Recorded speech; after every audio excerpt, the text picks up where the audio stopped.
You're watching SBA Today.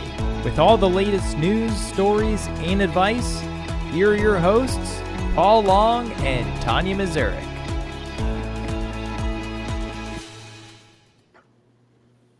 Welcome to SBA Today, presented by Res Title, your SBA title experts for the week of September 8th. I am Paul. And I'm Tanya, and today we've got a very special guest on. So stay tuned because we're gonna bring that guest on at the end of the show. But first, let's get into the news. Yes, we have late breaking news that you've only maybe heard it in your email, but you're going to hear it now on SBA Today. Ginger Allen has a new position with Nagel. That came out this morning. She is the SVP of Policy and Relationships at Nagel, and I am excited to have her stay within the SBA world because of all of her years of knowledge. I'm very excited to hear that, and that is late breaking news right off the SBA wire because we have a special SBA wire. Awesome. And Ginger, we want you to come on the show. Just so you know, that would be so good. Amazing. That would be good. Two paths. Did you see her her post whenever she left, right? And she had the thing about the two paths, and you know how I am about it. Sounded like something you would say. It totally sounded like me. I was like, dude. Anyway, the two paths. So obviously she took maybe the one less travel, but the one that's going to be pretty amazing for the rest of us. Anyway, Paul, moving on. I do love that. That's awesome. Yeah, so that's that this morning. And then, of course, this week came out the new Marc loan. So that is coming out. There's training this Friday by the SBA on this. I'm very excited to see what that is. Again, it's a working capital, either term loan or line. Only for manufacturers. There's still some questions that are lingering out there, and hopefully we get those answered on Friday. But I can tell you a little bit more about that as things go on here. But please make sure to do the training on Friday, and make sure your organization's a part of it because it is a great way to build in new business. Because what institution out there does not want a manufacturer as a client? Right? Or, one of my new deals, Right, of course. Now, the Marc, I thought that was interesting how they were naming that. So, Tanya, what do you think Marc stands for? Well, is it a guy you went on a date last week with? Or is it... Ooh! No. You're such a butthead. Anyway, no, but I did, me being me, I did come up with some of my own acronyms of what it could stand for. So I think Marc should be, there's three. You guys out there, tell us which one you like best out of the three I come up with, right? So manufacturers are ready for capital. Yes, you are. I like that one so far, yes. Okay. Yeah. 2, maximizing access, reducing challenges. Now, wouldn't that be nice too? I don't know. We can do them both. And third, because it's me being me, making a real connection. Now, all three of those could work. I'm just saying. It could. I think my favorite is manufacturers are ready for capital. Yeah. That's money. Well, I had to do a little bit that was a little business, a little personal, a little in between. So that's what that goes. So, sure. Anyway. Well, yeah, there's still a lot more information coming out about it. But the bottom line is it's only for working capital. It is not for business acquisitions. It is not for refinancing debt. And there's some other nuances. So we'll talk more about that in a future episode. But attend the training on the SBA.gov training website. But now let's get into some real fun here, Tanya. Let's do. So we have got, and you can go ahead and bring her up here. We have got the awesome, the amazing Krista Hansen of Hansen Monitoring. She's from Hansen Monitoring Team. She's been in the industry. I'm going to go ahead and give the intro here. She's been in the industry since 1999, where she started in a family-owned construction consulting firm. Their main goal was assisting clients in locating potential construction risks ahead of time. Isn't that a good idea? She left that company to form her own Hansen Monitoring Team, LLC, in November 2021. She has created the foundation of her company's services to prevent problems before they occur. She encourages this with open communication, shared responsibility within the entire project team, the borrower, the contractor, the lender, and her office. Okay, there's all this. She knows SBA projects, in fact, all projects, are all unique and feels fostering a collaborative team thwarts potential risks by identifying and addressing those risks early and efficiently. The HMT team has experience with all sizes of projects, sizes, budgets, scopes, and locations, and they pull from their collective experiences to work outside the box and to help solve problems. Now, Krista, welcome. Yeah, welcome. Yeah. Thank you for having me. This is great. Never done anything like this before. I'm very excited. This is great. Yeah, but you've done so many other things. So just so you guys all out there know, I have known Krista through the gamut of all of this, from when she was way back with her family's team, as well as when she created the new, and I've worked with her through all of this. And I gotta say, just from my own perspective and all of my borrowers that have worked with her, she is flipping amazing. So anyway, there you go. Thank you. I think you used a different F word before we jumped on of how amazing she was. Well, that's just because she's known me. Look at me. I'm in got it. Flowers, Paul. I am. Oh, sorry. Never say a different word. Did I use flamingo? Anyway. Yes. Flamingo. Yes. Okay. So what we wanted to bring Krista on for today is just talk a little bit about construction and some of the risks that have to do with construction and what you're seeing out there, that type thing. So I'm just going to jump into it, Krista, and ask you one of our first questions here. Okay. So you can help us out and tell some of our borrowers out there what to look for.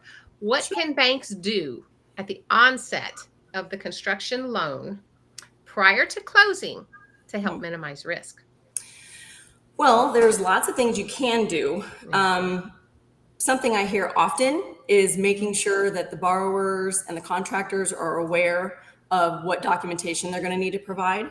But from the bank's standpoint, that just kind of helps smooth things along, that kind of thing. But from the bank's perspective, we want to make sure that the owner's injection has been dealt with and finalized, whether that be making sure the support is satisfies the injection requirements, or that those funds are collected at closing to make sure that they're there in escrow, so we can help keep track of, okay, what money's coming out of escrow, what money's coming out of the loan, and kind of track it that way. Right. Also making sure that you have your documents in place, have construction contracts, have, very important, is permits and permit set of plans in place, referenced in the contract, in place before you close that loan. Because otherwise, we all know, we've all heard the two nasty words, change orders. Change orders will come. And unfortunately, that's when things can go very sideways. Now, just because you have plans and permits, before the loan closes, that doesn't mean they can't come up, because we all know that the governing bodies are happy to come in and be like, I think we need a fire hydrant half a mile down. You're like, what? Shit.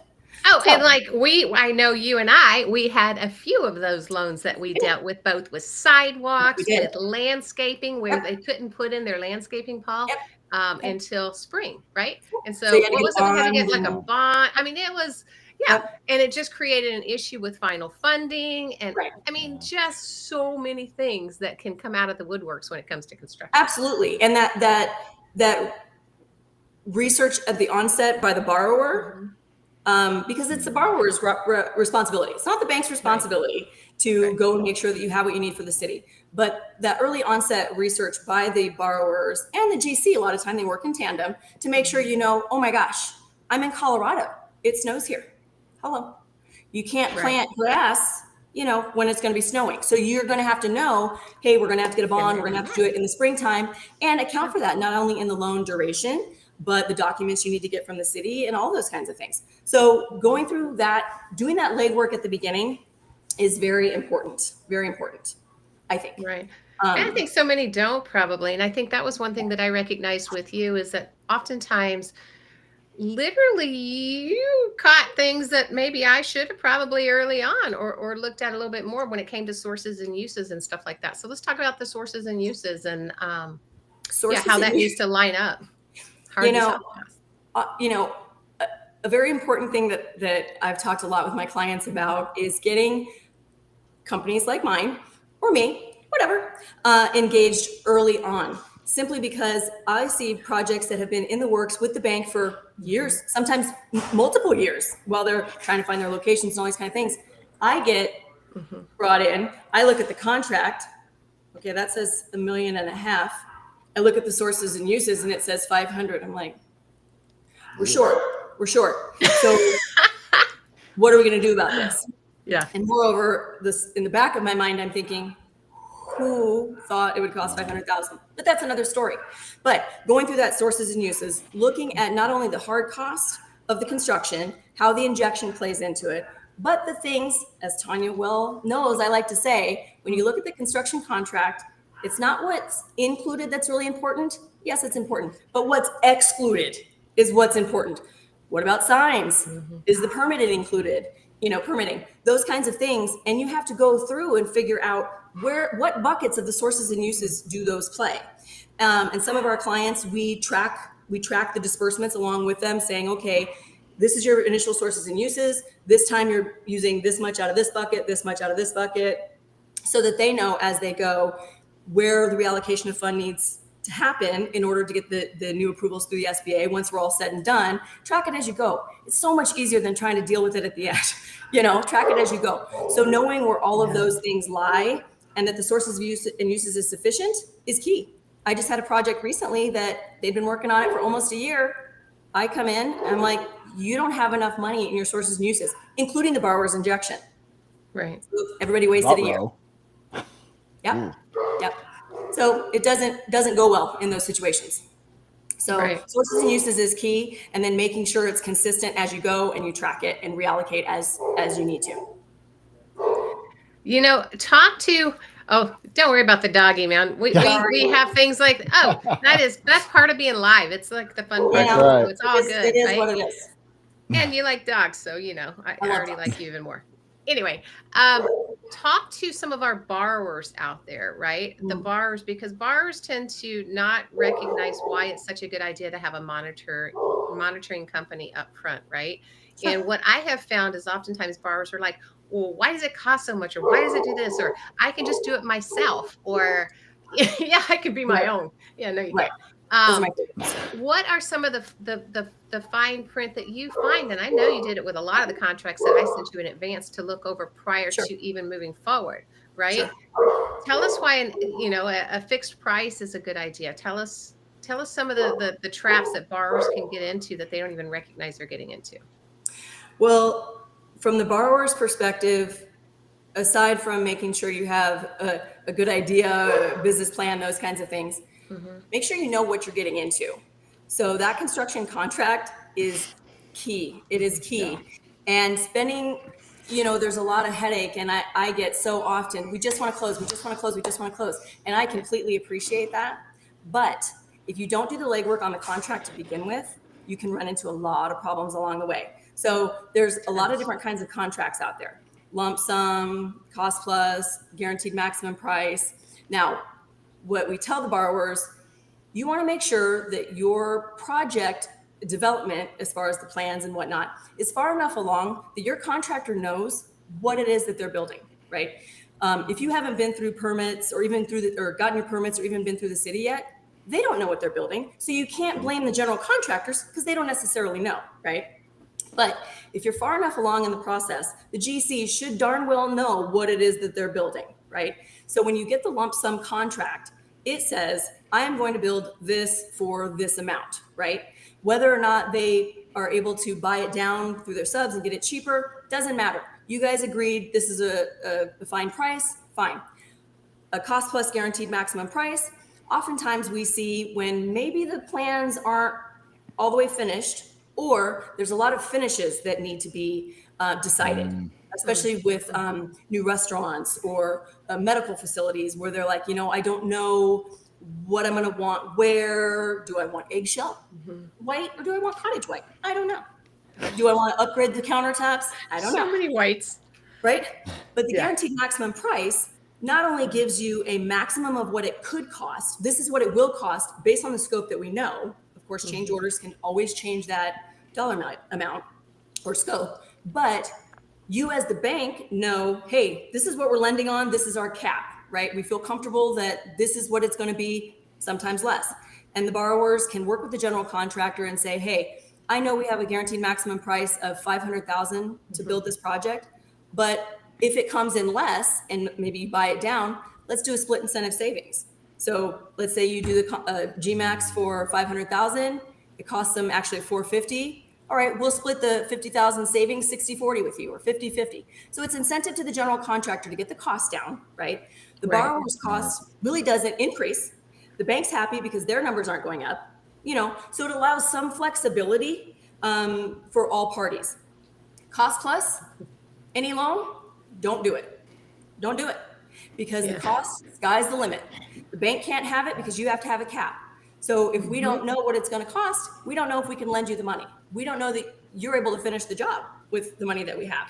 So it's important that the borrowers really understand what the contracts are, what they mean to them, and that they have some of the basic language, basic information. The bank wants the same thing. Does it have duration? Does it have the right address? Details, Make sure the attachments or the exhibits to the contract include the permit set of plans, the finalized budgets, and that permit set of plans needs to be the latest, set of plans, the final set of plans. Sorry, my earring came out. My hair got both of them, it seems. It does that. Anyway, I have a lot of it. It just grabs it and goes. But the borrower really needs to understand what's excluded and what they're responsible for. And that goes back to that sources and uses. It's not the bank's responsibility to know what you need to build this restaurant or what you're going to want. It's you as the borrower. It's your responsibility. Do that research. How much are tables? How much are chairs? How many am I going to need? And where am I going to get it? Provide that support information to the bank so they know that you know what you're doing and you know where you have potential cost savings, where you can value engineer from your side. One of my favorite things though is the borrowers that are out there and they're getting estimates. Paul, I wonder if you ran into this too. The borrower's getting estimates, right? And let's say they go out and they get 3 estimates. 2 of those estimates say it's going to cost $1 million to do what they're looking to do. Both of them, like $1 million, and let's say the other's $1.1 million, right? Mm-hmm. And then this other one comes in and it says $400,000, right? You're guaranteed that every time. Every time. And then these borrowers are like, oh, I want that one. I'm like, dude, there is a reason that one's coming at that. They don't know. And they're just throwing it to the wall, trying to get you in. Guaranteed. If 2 others are saying a different number, I'm more inclined to believe they're on target. What's wrong with Bob and a Truck LLC? Right? Because 400 is going to turn into 1.5. Right? Not bonded, not insured. And I have found over the years in those situations where the borrower is really, and of course, 9 times out of 10, the guy that's going to do it for 400,000 is his neighbor's uncle's cousin's friend that they've known forever. Which sounds like my family tree. Always run. Never a good idea. Never a good idea. Because always, in almost 30 years of doing this, I can think of maybe two in probably thousands of projects I've worked on. The 2 were on speaking terms at the end. Forget still being friends. They're still talking. Yeah, okay. You don't want to do that. But in those situations where you have somebody that's way under and the borrower is just hell bent on this is who they want to use. Okay, let's have the general contractor. Let's start supporting your numbers. Send me your proposals. I want to make sure that your contract, again, is plans and permits. And to really, even if it, again, the general contractor's, plumber is his brother, whatever. Okay, fine. That happens and that's okay. Then you want to make sure as the bank that you have assignment to that contract and the contract has trickled down that the subcontracts are also assigned, right? But you can always do underwriting of that general contractor and worst case scenario, get a bond. When you start asking for those things, it's amazing how suddenly their schedule now is full and they might not be able to finish the project or they don't have enough information. And the reason too for the assignment is because then the bank can take it over and they then have the say or whatever it is with the subs. Right. Well, and that's why the contract is equally as important to the bank. Right. True. So, I mean, obviously there is, so many projects you've done, and our audience loves to watch a great train wreck. I mean, it's the best, right? So, can you share with us one maybe that you've worked on recently where it's like, this is why you hire me, people, right? Like, give us that Gosh, that there's so firework. many. So many. Preferably one of Tanya's deals that went south. That would be really fun. Didn't go south, but we salvaged it. We salvaged it. Southeast. There was a couple that were like 2-year Yeah. construction projects. We barely got in under the 2-year mark with the SBA piece of it. Yeah. Is that one of the ones you're talking? Go for it. Yep. Now, were you thinking the brewery one? Are you thinking? Okay. That one. Yeah, that one took a long time. 3. Pick your favorite. Pick your favorite. This is why people ask me why I like construction so much, right? Because construction is challenging, and in the how things have been as of late over the course of the last few years, even more challenging. Like nothing came in on time. Change orders out the yin yang, 30% higher than they thought it was going to be. Everything checked in advance, but because of oftentimes things out of control, some things in control.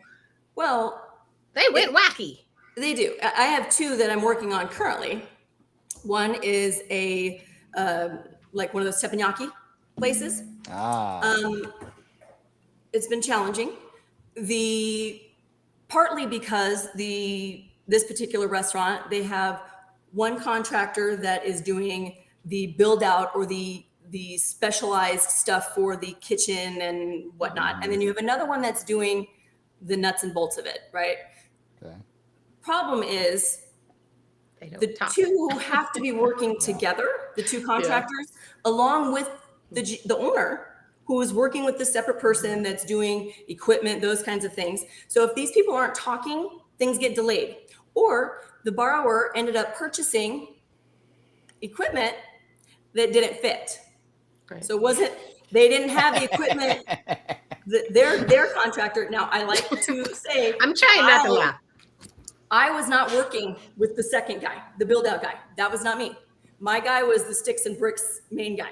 So early on, I'm like, okay, if you have this other contractor that's doing basically the kitchen build out and the specialization stuff, we need to make sure that things are ordered on time. You as the borrower are responsible to make sure that equipment arrives on time, number 1, but probably more important, that it's right.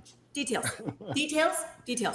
So not only did they order it late, it arrives late. So now he's accumulating general condition change orders because they've delayed it. Then the equipment that did come up, our progress site inspector, God love him, he sends back a bunch of notes. He's like, hey, there's a bunch of equipment just sitting outside. Don't think it looks right. Shouldn't be outside, like refrigerators, the whole thing. So that's how we come to find out that they ordered the wrong stuff, all this kind of stuff.